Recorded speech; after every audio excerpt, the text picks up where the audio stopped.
Jadi kita bersyukur di sini semuanya aman-aman.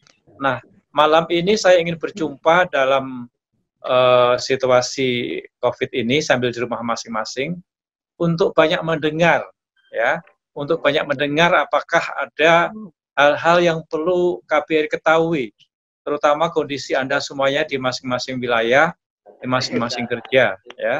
Karena pertama tentu kita semuanya sekarang sudah terkurung di Brunei. Kita terkurung di sini, kita tidak bisa keluar, saudara kita pun tidak boleh masuk, ya, kecuali nanti tanggal 1 yang sudah baca semua kan ya, tanggal 1 kita akan upayakan pesawat khusus ya, sudah ya? Sudah. Oke, alhamdulillah ya. Nah setelah itu nanti kita akan lacak dari hasil penjajakan ini, nanti kita akan ketahui akan berapa orang yang kira-kira harus pulang. Ya, harus pulang itu karena sudah keluar dari penjara, harus pulang karena apa namanya visanya sudah habis, kontrak kerja sudah habis, atau kemarin itu jalan-jalan ke Brunei kemudian tidak bisa pulang. Jadi ini yang kita utamakan, dan untuk itulah saya lebih banyak ingin mendengar ya sekarang ini. Apakah Anda semuanya ada masalah-masalah?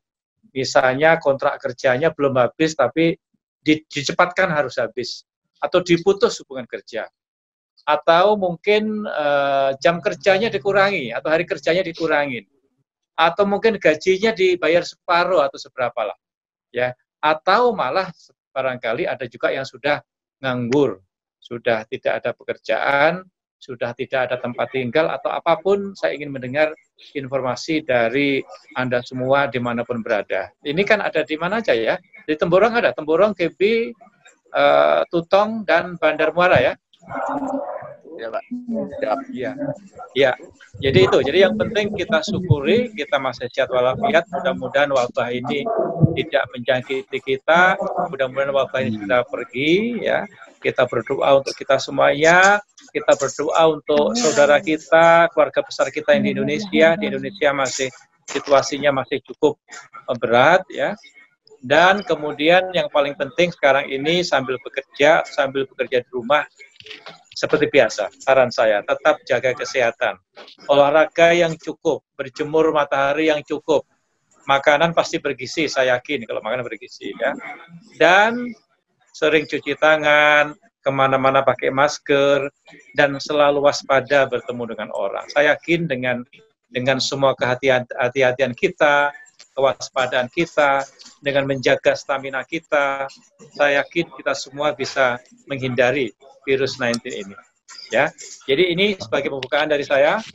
Nah, saya ingin mendengar dari Anda semuanya, mudah-mudahan semuanya kabar baik. Tidak ada yang kabar tidak baik. Tapi kalau ada kabar yang tidak baik pun saya ingin mendengar, sehingga KBRI bisa melakukan hal-hal atau langkah-langkah yang diperlukan untuk membantu Anda semuanya. Begitu kira-kira pendapatan dari saya. Untuk permasalahan di BBS, alhamdulillah, saya secara pribadi, alhamdulillah dengan kebijaksanaan dari kami diberi pemotongan masa kerja, yaitu 2 jam masa kerja. Dan untuk masalah gaji, alhamdulillah kami tidak ada pemotongan apapun. Dan untuk yang ada kami pun mungkin ada beberapa yang bekerja semacam di restoran, itu dia dibuat shift dan gaji tapi dipotong cuma beberapa persen saja. Saya jawab sekaligus nanti kawan-kawan yang lain bisa mendengarkan, sehingga nanti masalah yang sama tidak perlu diulang, tinggal menanyakan yang lain. Pak Dedi, terima kasih ya, saya bersyukur, saya senang sekali, tidak ada masalah. Kalau hanya dipotong 2 jam sih oke, dipotong gaji sedikit oke, alhamdulillah Pak Dedi. Jadi kita semuanya memang harus memahami ya, kita memahami memang situasinya demikian ya. Kalau misalnya berusahanya bidangnya bidang restoran, ya otomatis ya sepi karena memang tidak boleh buka, hanya melayani apa namanya delivery ya. Atau bidang-bidang lain ya, bidang-bidang lain yang itu apa namanya tergantung pada customer datang. Jadi memang tidak bisa dihindari, pasti lebih sepi. Tapi yang penting kita menyadari ya, kita menyadari tidak boleh juga kita marah-marah pada majikan, memang keadaannya begini. Ya, syukurlah kalau dipotong cuma sedikit, dipotong cuma 2 hari, saya senang sekali. Ini apa, saya kan dapat sering dapat pertanyaan dari teman di grup. Ada yang grup di FB yang anak rantau, terus dari teman-teman di ini lain juga kan. Masalah perpanjangan kontrak, kadang-kadang ada yang pulang, tapi suka tanya gitu, nanti kalau sudah pulang habis cuti itu masih bisa balik ke sini atau enggak. Terus kadang-kadang ada yang kemarin adalah tadi pagi ada laporan kalau majikannya itu maksudnya maksa untuk nambah kontrak gitu kan, nambah kontrak lagi gitu. Sementara orang tuanya di rumah kan keadaannya sakit, tapi nggak bisa pulang gitu. Itu gimana ininya gitu, Wah? Gimana penyelesaiannya? Ya. Kalau majikan ingin memperpanjang kontrak, ya, menurut saya alhamdulillah kita syukurin, Bu. Iya, iya. Syukuri ya, kita alhamdulillah syukurin. Kalau mau melihat orang tua, ya itu tadi tidak boleh. Kalau nanti pulang misalnya ikut yang tanggal 1, ya nanti nggak bisa balik lagi. Nah, ya itulah makanya tadi saya kasih tahu, ya. Iya, makanya tadi karena pesawat ini hanya 1 kali jalan membawa orang Indonesia.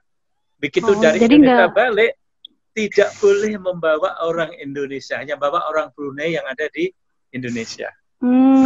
Kalau pulang nanti, pertama, umpamanya lolos di pesawat besok ya, pertama nanti ada masalah juga di kampung, ya kan, akan dikarantina 2 minggu di tempat, malah ribet juga. Pulangnya saya tidak menjamin bisa, malah saya menjamin tidak bisa, ya, selama pemerintah Brunei masih melarang. Kecuali nanti kondisinya sudah membaik, virusnya sudah tidak ada yang positif lagi, sembuh semakin banyak. Tapi kalau di sekitar Brunei ini masih banyak yang positif, Brunei masih akan menutup. Brunei akan menutup bandaranya, tetap aja tidak bisa. Dan Brunei pun sekarang sudah menghentikan warga negara asing datang ke Brunei, tidak boleh. Brunei tidak ada merekrut tenaga baru dari luar negeri.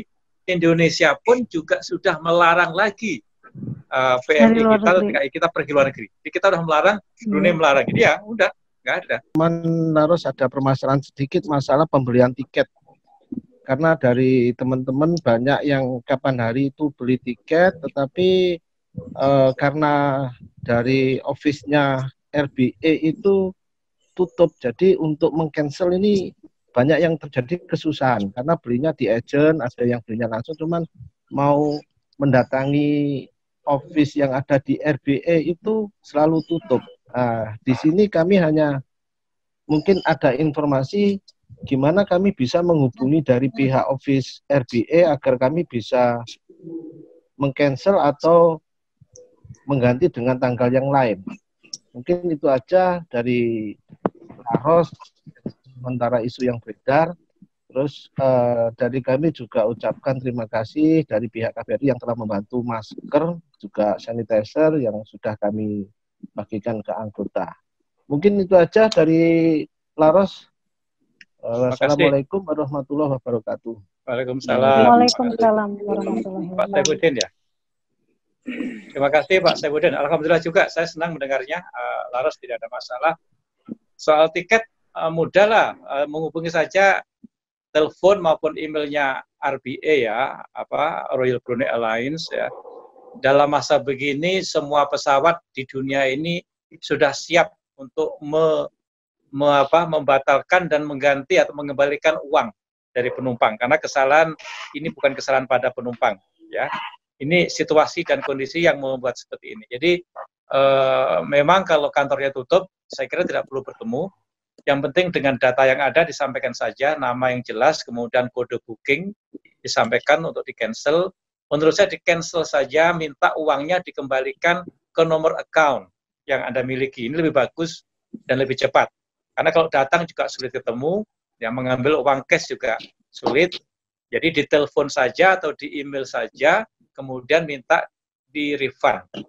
Kalau untuk reschedule tanggal berapa, belum tahu. Ya kan, kita kan belum tahu tanggal kapan akan ada pesawat normal kembali. Jadi menurut saya di refund saja tiketnya. Itu ya Pak ya. Oke, terima kasih atas penjelasannya Pak Dubes. Yang terhormat Bapak Dubes Bandar Seri Begawan dan teman-teman komunitas yang lain. Ini saya mau mengajukan pertanyaan Pak. Silakan. Ada beberapa anggota kami yang restorannya itu tutup dan tidak mendapatkan gaji sampai batas waktu yang tidak ditentukan Pak. Dan itu hanya mendapatkan makan siang 2 kali, siang sama malam saja Pak. Dan itu tutupnya sampai batas waktu yang tidak ditentukan, dan juga ada dari salah satu company lagi untuk kepulangannya tanggal 1 itu, mereka itu kontrak tapi dari majikan itu akan dilakukan PHK Pak. Itu seperti itu dari GSBR sendiri.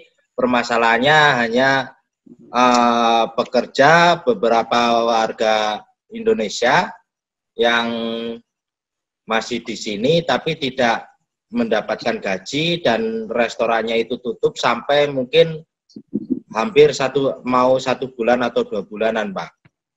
Dan itu hanya mendapatkan makan siang sama malam saja Pak. Terima kasih Pak. Terima kasih banyak.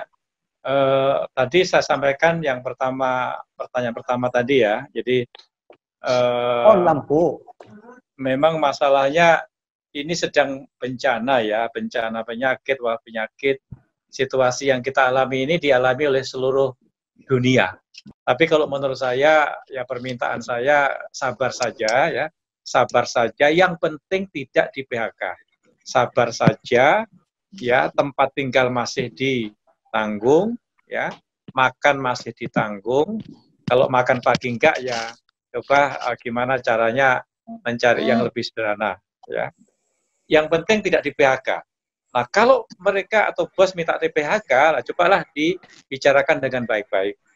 Ya, kalau perlu nanti datanya diberikan KBRI, nanti KBRI membantu untuk mengadakan pendekatan dengan majikan.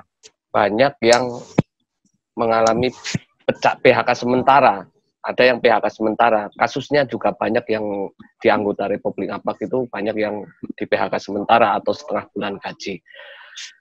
Kalau itu kami memaklumi, karena ini kondisi seperti ini kami memaklumi. Tapi yang jadi permasalahannya itu yang seperti kerja bangunan atau yang lain, Pak. Yang lain, kerja bangunan yang lain itu kan butuh makan, butuh ini.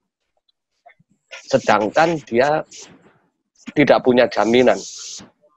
Itu apakah ada tindakan dari KBRI untuk makan lah biaya? Kalau yang dikasih makan tidak apa-apa, itu tidak masalah. Tapi yang sudah tidak bekerja, otomatis tidak bisa makan. Apakah ada tindakan dari KBRI? Itu yang pertama, Pak. Yang kedua, kemarin sempat ada isu yang datang dari Indonesia, itu bayar 1.000 ya, Pak ya? Itu bayar 1.000. $1.000 untuk biaya tes. Itu berlaku untuk semua yang walaupun itu dari cuti, itu untuk berlaku untuk semua atau gimana, Pak? Dan yang ketiga, Pak, ini kan ada penerbangan tanggal 1, penerbangan khusus lah itu. Itu ada satu dari kami, katanya sudah didaftarkan oleh pihak company-nya, itu ikut pesawat itu. Yang jadi pertanyaan itu nanti di Jakarta gimana, Pak? Sekarang di Jakarta tidak boleh keluar Jakarta gitu. Apakah tidak bisa diantisipasi apa gimana? Ingat ya, nanti kalau saya lupa diingatkan. Pertama ya, yang akan pulang ya, yang akan pulang apabila memang betul yang sudah terdaftar itu masuk dalam kriteria yang sudah kita sampaikan ya, tentu nanti kita akan bantu. Di Jakarta begitu tiba akan ada protokol kesehatan COVID-19 yang diterapkan ya, dites dulu, nanti di pesawat ada kartu kuning yang harus diisi dulu. Begitu tiba mungkin mulai dari temperatur badannya, suhu badan, sampai macam-macam lah, nanti diikuti saja di sana ya. Dan tim dari Kementerian Kesehatan, Kementerian Sosial sudah siap di sana ya. saya pun sudah minta BNP 2 TKI di sana membantu ya, BNP 2 TKI dan Kemlu membantu sesampai di Jakarta mau kemana ini. Ya, kita nggak akan membiarkan nanti di sana tengok mau kemana-mana, nggak boleh ya. Ya, kita akan bantu. Dan nanti nanti kan ada, kalau mengatakan sudah tidak bekerja kan ada surat keterangan pencabutan kontrak kerja juga. KBRI nanti membuat sebuah surat. Kita akan buatkan surat pengantar nanti. Pengantar yang menyatakan bahwa si A adalah TKI atau PMI yang ada di Brunei Darussalam dan ingin kembali karena apa? Karena kontraknya habis atau apa. Nah, surat itu nanti akan dibawa satu orang satu dan nanti akan dijadikan pegangan semacam surat jalan lah. Surat jalan yang nanti akan dipakai bersama-sama BNP TKI untuk menjelaskan kepada mungkin polisi yang ada di jalan atau aparat keamanan, nanti kita jelaskan. Jadi dengan itu insya Allah nanti bisa pulang ke ke kampung halaman. Dan mudah-mudahan sehat semua. Mudah-mudahan sehat ya, jangan sampai nanti sakit. Kalau sakit pulang malah bawa penyakit juga. Kasihan dengan keluarga yang kita datangin, kita kangen malah sakit. Makanya di sini harus dicek betul, harus betul-betul saya sehat. Saya tidak positif COVID, dan saya oke. Saya ketemu orang tua, saya ketemu anak, saya ketemu istri, dan seterusnya. Jadi kalau merasa dirinya kira-kira tidak sehat, mendingan dites dulu di sini.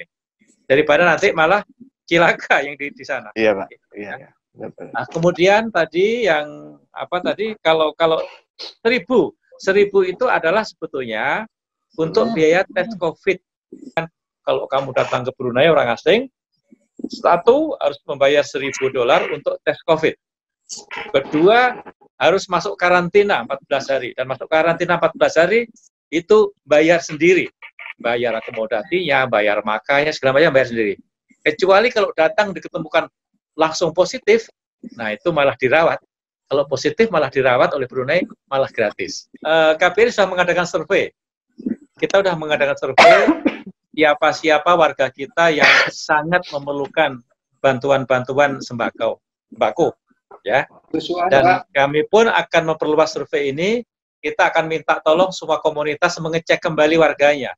Ada nggak warga anggotanya yang betul-betul memerlukan sekali untuk kehidupan dasar? Ya, nanti tolong dibantu. Tolong kita dikasih datanya, ya.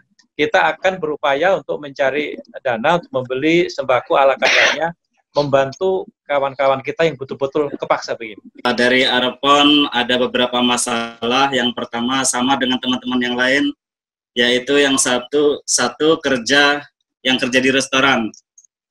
Ada yang sehari kerja, sehari cuti, sehari kerja, sehari cuti, jadi gajinya cuma setengah bulan. Tapi alhamdulillah makan sama rumah masih disediakan oleh majikan. Ya.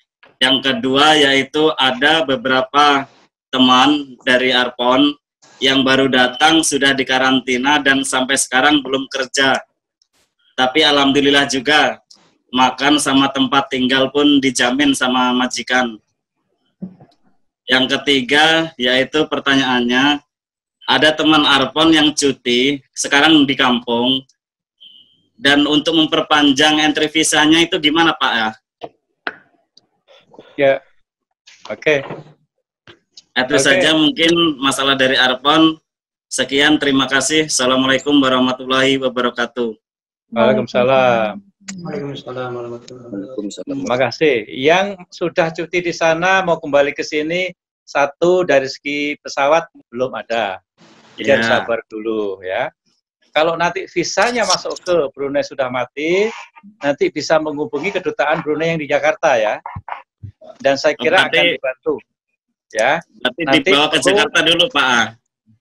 Ya, perlu ada pengantar dari sini, dari majikan sini untuk memperbarui, karena masalahnya bukan kesalahan yang bersangkutan, tapi kesalahan memang tidak ada yang salah ya, memang situasinya. Jadi nanti bisa diperbarui, nanti majikan di sini bisa membantu memberikan surat pengantar kepada kedutaan Brunei yang di Jakarta, itu untuk visanya. Ya. Oke. Terus kemudian mengenai yang sudah datang tapi masih di karantina, ya karantina itu paling tidak kan 14 hari. Ya kan? Tapi dia kerja di restoran, terus sampai sekarang pun restorannya tutup, Pak. Ya nggak apa-apa, kan datang ke sini pertanyaannya datang sendiri apa dipanggil. Nah, kalau datangnya ke sini dipanggil dan memang sudah dapat visa kerja, ya yang memanggil harus bertanggung jawab. Agensinya pasti bertanggung jawab. Ya, jadi kalau dia masih di karantina, setelah selesai ya dibicarakanlah baik-baik antara majikan dengan calon majikan yang restoran tadi. Ya, nanti tolong KBRI juga dikasih datanya sampai di mana persoalannya, dan kita akan bantu juga untuk bicara dengan agensi dan restoran atau calon majikannya. Di permasalahan kami tadi saya lupa untuk menyampaikan ada sedikit masalah. Ada beberapa anggota kami atau keluarga Laros itu yang tidak bisa bekerja, Pak. Jadi majikan tidak bisa membayar karena memang tidak ada aktivitas. Nah, di situ kebetulan saya kan ada usaha di Brunei ini, Pak.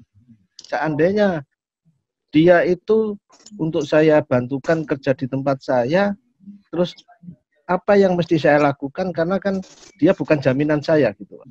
Mungkin dari pihak KBRI bisa memberikan gambaran gimana saya bisa membantu dari anggota kami agar dia bisa mendapatkan income. Terima kasih, Pak. Terima kasih banyak. Saya senang sekali ada tawaran dari kawan sama-sama Laros ini kan, dari Laros semua kan? Iya, Pak. Masalahnya. Saya kira bagus. Coba dibicarakan dengan baik-baik dengan yang bersangkutan. Kalau memang bosnya sudah tidak betul-betul tidak bisa membiayai, pertanyaannya apakah dia nanti masih mau nggak mempekerjakan dia, ya kan?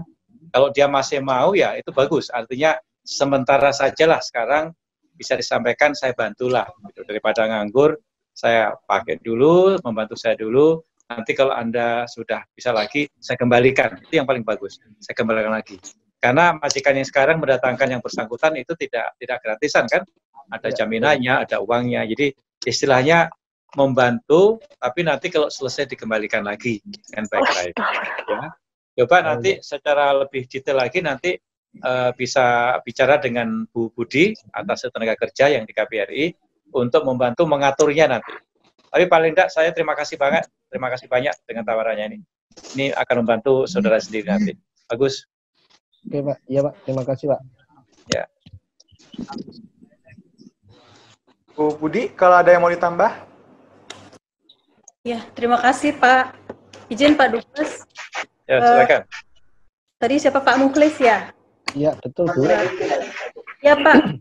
Jadi sebenarnya betul tadi apa kata Pak Dubes, Pak. Tolong ditanyakan dulu dengan baik-baik dengan pihak majikan.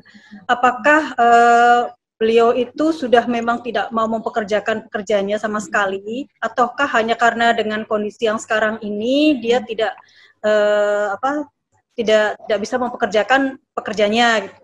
Kalau memang dia seperti itu, dia sudah tidak mau mempekerjakan pekerjaannya lagi, itu ada mekanisme di imigrasi yang namanya transfer majikan, Pak. Jadi jaminannya nanti bisa dialihkan dari majikan yang lama kepada Bapak misalkan yang punya usaha. Seperti itu. Tapi kalau memang majikannya ini hanya istilahnya sementara ya Pak, sementara saat kondisi wabah ini dia tidak bisa mempekerjakan pekerja, tolong dibicarakan baik-baik. Jangan sampai nanti dia akhirnya terus kemudian lepas tangan. Saya kan penjamin tapi dia kerja di tempat lain gitu. Tiba-tiba pada saat ada operasi imigrasi malah jadi masalah seperti itu Pak. Bicarakan dulu. Mungkin itu Pak tambahannya dari kami. Mau Pak Deddy sudah menanyakan apa yang akan saya tanyakan tadi. Saya sedikit menambahkan, mungkin penting ini ya untuk teman-teman sampaikan ke saudara yang di Indonesia. Bahwa kami di Tulungagung ada kejadian yang bisa dibilang kerobohan, kecewaan, atau mungkin ya musibah ya. Karena ada satu warga itu mengadakan tahlilan yang tahlilan itu diadakan karena belum adanya putusan dari laboratorium apakah dia positif atau negatif gitu. Dan begitu setelah beberapa hari hasil lab ternyata Positif. Nah, jadi sekarang satu desa itu di karantina ya, satu desa. Jadi dari cerita saya ini mungkin bisa disampaikan ke teman-teman saudara kita yang di Indonesia, yang di kampung, supaya mematuhi apa saja peraturan dari pemerintah. Mungkin itu yang saya sampaikan. Terima kasih. Ya, terima kasih banyak informasinya. Saya mendengar itu ya. Ya memang serba sulit ya. Kita tidak bisa secara instan mengetahui bahwa tes itu langsung negatif atau positif ya. Untuk kasus Tulungagung saya mendengar itu memang ya setelah sekian hari acara pemakaman juga masih bersama-sama, tahlilan juga bersama-sama, kemudian diketahui positif. Jadi ya saya kira ya saya harapan juga warga besar arek-arek Tulungagung yang di Brunei maupun Tulungagung juga sama ya, kedua belah ada protokol kesehatan yang harus diikuti, ada arahan dari pemerintah Brunei yang di sini maupun Indonesia di sana, diikuti sajalah. Semuanya itu semata-mata untuk kebaikan kita semuanya. Ya, semata-mata untuk menghindari penyebaran virus ini lebih luas. Semata-mata untuk mengatasi bagi yang sudah positif. Jadi kalau kita semuanya patuh dengan aturan, patuh dengan arahan yang sudah disampaikan oleh pimpinan di pemerintahan, dari presiden, menteri sampai di tingkat Pak RT, ya ikutin saja. Selama itu tujuannya baik, insya Allah kita semuanya aman. Bahkan kalau memang sudah terlanjur di karantina pun, asalkan memang ini untuk kebaikan kita bersama, kenapa tidak? Daripada nanti malah menjalar kemana-mana. Ya, saya kira kita ikuti saja protokol kesehatan yang ada di Indonesia, yang di sana, dan yang di sini juga kita ikutin protokol kesehatan yang dianjurkan oleh pemerintah Brunei Darussalam. Yang tadi sudah dikatakan banyak rekan semuanya, khususnya yang kerja di macam kantin restoran ya, itu pun cuma dapat makan saja. Kalau gaji enggak sih, sampai batas waktu pun enggak bisa ditentukan. Cuman bosnya itu mengizinkan boleh bekerja di luar atau kamah pinjaman. Dan apakah itu enggak jadi masalah, misalkan bosnya mengizinkan, jadi itu tidak ada masalah untuk dari pihak KBRI ya, karena itu diizinkan sama bos. Ya. Terus yang kedua ini ada juga kalau ayah cuti nanti Cilacap juga, dia kerja di sewa camp. Di sewa camp itu bosnya pun sudah nggak bisa menggaji karena nggak ada pekerjaan. Tapi dia dibebaskan mau transfer ataupun kerja luar. Tapi sudah atas izin dari bosnya. Jadi kadang di bangunan. Jadi itu emang nggak ada masalah ya untuk Pak Dubes. Silakan. Ya, terima kasih banyak. Nanti saya kira begini ya, memang situasinya serba sulit ya. Yang kita harus hati-hati adalah pertama kita syukuri, kita terima kasih kalau majikan mempersilahkan seperti itu, ya. Tapi untuk amannya seperti tadi dari Laros tadi ya, untuk amannya nanti biar KBRI dilapori, nanti kita carikan caranya, termasuk barangkali perlu ada perjanjian tertulis, nanti supaya aman. Ya jangan sampai nanti kalau ada apa-apa majikan yang lama itu lepas tanggung jawab kayak tadi disampaikan oleh Ibu Budi tadi, Bu Atnagar. Ya, jadi kasus-kasus seperti ini ada baiknya dilaporkan ke KBRI agar kita bisa membantu prosesnya. Ya, dengan majikan lamanya harus ada tertulis, dengan majikan yang baru, apakah ini sementara ataukah permanen, juga ada tertulis. Ya, supaya nanti kalau ada hal-hal di belakang hari yang bertanggung jawab itu masih ada. Ya, saya kira gitu aja jawabannya. Ya. Dan satu lagi pertanyaan untuk Pak Dubes, jadi bosnya itu nggak mau ngasih makan, tapi dilarang bekerja di luar, tapi dia tetap maksa karena ya kadang-kadang ikut ke kebun, manen, ataupun nyangkul, ya kadang-kadang kan dia cukup kebutuhan lain kan keluarga di rumah. Jadi kawan saya itu ya terpaksa dia ke kebun lah, cari yang aman, nyangkul gitu. Jadi itu yang dilakukan teman-teman ini. Gajinya masih dibayar nggak? Nggak ada gaji. Sudah nggak ada gaji. Ada gaji. Tempat tinggal masih ada. Tempat tinggal masih, cuma untuk kebutuhan saja yang nggak ada. Kebutuhan makanan nggak ada, nggak dikasih. Nggak dikasih. Bosnya orang kaya apa orang pas-pasan juga? Pas-pasan. Pas-pasan. Nah, coba nanti kita minta datanya. Tolong nanti disampaikan ke KBRI ya, nama lengkap yang bersangkutan. Itu mau IC saja atau paspor? Ya. Mau IC saja atau paspor? Semuanya kita datanya di foto aja. Yang paling mudah sekarang itu difoto, dikirim ke WhatsApp-nya KBRI. Hanya untuk ini ya. Di luar masalah ini ya Pak ya. Ya, silakan. Saya masih awam, itu seperti tenaga kerja Indonesia atau buruh tenaga kerja Indonesia itu standar gaji minimal itu paling kecil berapa untuk di Brunei? Masih banyak yang kurang tahu Pak itu. Soalnya gini, KBRI ngasih visa itu otomatis ada minimal gaji. Ada semuanya, ada semua. Ya. Iya Pak, ya benar. Ini ada semuanya dalam kontrak kerja, dalam job order yang dimintakan KBRI itu ada semuanya itu. Jadi tergantung dari jenis pekerjaannya, beda-beda. Yang di bangunan beda, yang driver beda, yang bekerja di sektor oil and gas juga beda. Ya, itu ada rinciannya macam-macam. Mulai dari 400 sampai ribuan dolar ada, sampai 8.000 dolar pun ada, tergantung dari posisinya. Ya jadi itu minimnya ada daftarnya itu. Itu karena kejadiannya itu nggak seperti sama di visa.